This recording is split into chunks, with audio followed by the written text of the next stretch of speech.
สาวในพลงามเหลือล้นงามจนติดตาเจ้าเป็นหญิงที่โสภาเจ้าเป็นหญิงที่โสภาเหมือนนางฟ้าอยู่บนสวรรค์ลูกนายพันหลานสาวในพล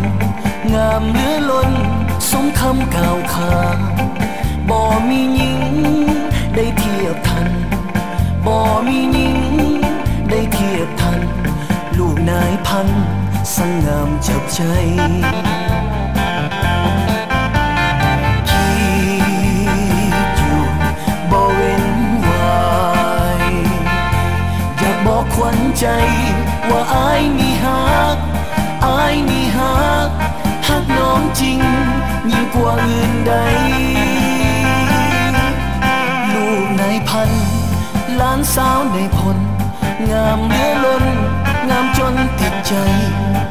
ได้แต่คิดและฝันใฝ่ได้แต่คิดและฝันใฝ่อยู่เดียวได้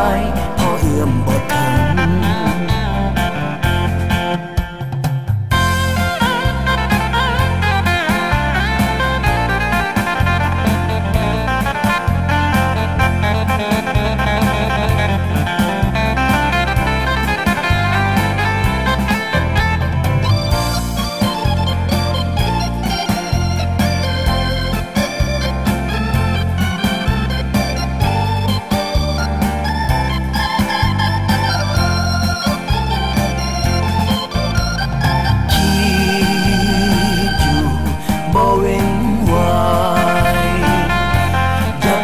งใจ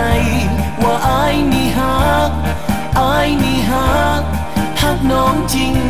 ยิ่งกว่าอื่นใดลูกนายพันหลานสาวในพลงามเหลือล้นงามจนติดใจได้แต่คิดและฝันใฝ่ได้แต่คิดและฝันใฝ่อยู่เดียวได้พอเอื้อมบ่ถึง